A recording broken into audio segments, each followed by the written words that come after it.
Hello बच्चों, let's see this question. A particle moving along a straight line with uniform acceleration has velocity 7 meter per second at A and 17 meter per second at C. B is the midpoint of AC. Then options are given here. तो particle जो है straight line में motion कर रहा है और इसका acceleration क्या दे रखा है आपको? यूनिफॉर्म दे रखा है, मतलब एक्सेलरेशन कांस्टेंट है. Let's suppose this is point A and this is point C. A पर जो वेलोसिटी आपको दे रखा है वी है, ये दे रखा है 7 मीटर पर सेकेंड. और सी पर जो वेलोसिटी आपको दे रखा है ये दे रखा है 17 मीटर पर सेकेंड. बी जो यहाँ पे मिड पॉइंट है. ठीक है. अब ऑप्शन में यहाँ पे देखो, फर्स्ट ऑप्शन है वेलोसिटी एट बी की भी बात की गई है. बी पर वेलोसिटी क्या होगा? ए बी के बीच में एवरेज वेलोसिटी क्या होगा? बी सी के बीच में एवरेज वेलोसिटी क्या होगा? तो ठीक है, हम लोग वन बाय वन सारी चीज़ें यहाँ पे फाइंड आउट करते हैं. तो वेलोसिटी एट बी पर वेलोसिटी क्या होगा? तो V B is equal to, क्योंकि एक्सेलरेशन यहाँ पे कांस्टेंट है, तो ये बनेगा यहाँ पर root of V A square plus V C square divide by 2. V A आपको गिवन है 7, वी सी आपको गिवन है 17 डिवाइड बाय 2. तो यहाँ से ये आ जाएगा रूट ऑफ 169, तो इट विल बिकम 13 मीटर पर सेकेंड.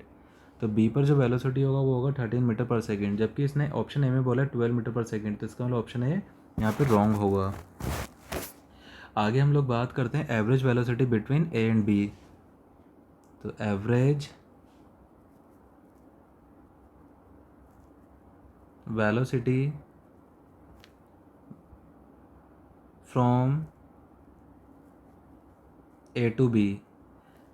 ठीक है, तो ये क्या बनेगा? It will become V A plus V B divide by 2. तो वी ए 7 है, वी बी 13 है, डिवाइड बाय 2, तो इट विल बिकम 10 मीटर पर सेकेंड. ठीक है, तो ऑप्शन बी में यही बोला है कि जो ए और बी के बिटवीन जो एवरेज वेलोसिटी जो आएगा वो 10 मीटर पर सेकेंड होगा. तो ऑप्शन बी यहाँ पे सही होगा. आगे बढ़ते हैं हम लोग. अगर एवरेज वेलोसिटी हम लोग निकालें, average velocity from B to सी,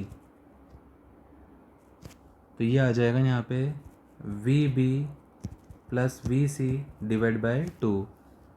अब वी बी का वैल्यू कितना है? यहाँ पे 13 है, वी सी है 17 डिवाइड बाय 2, तो इट विल बिकम 10 मीटर पर सेकेंड. ये एवरेज वेलोसिटी आ जाएगा बी सी के बीच में, राइट.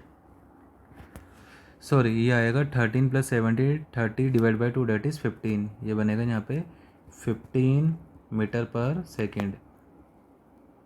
इसका मतलब यहाँ पे हमारा जो है ऑप्शन डी भी सही होगा, राइट. आगे बढ़ते हैं. इसके बाद हम लोग टाइम की बात कर लेते हैं. तो time to go from A to B, A से बी तक जाने में जो टाइम लगेगा वो क्या हो जाएगा? एक्सेलरेशन क्या बनेगा? Change in velocity divide by time ही होता है, राइट. तो यहाँ पे आ जाएगा, इस टाइम को हमने बोला t1, तो ये बनेगा t1 is equal to 13 minus 7 divide by acceleration. ठीक है, तो ये आ जाएगा यहाँ पे 6/a.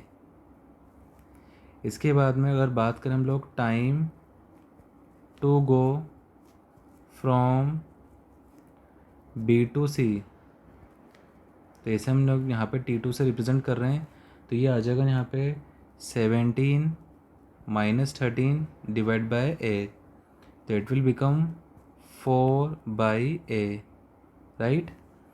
अब यहाँ अगर हम लोग दोनों टाइम का अगर रेशो निकालें, T1 बाई अगर T2 करें, तो ये मिलेगा हमें यहाँ से 3/2.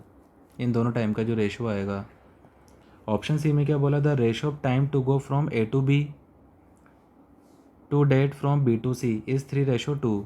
तो T1 डिवाइड बाई 2 का T2 का रेशो 3/2 आ रहा है. इसका ऑप्शन सी भी सही होगा. तो option B C D will be correct. I hope you understood this question. Thank you.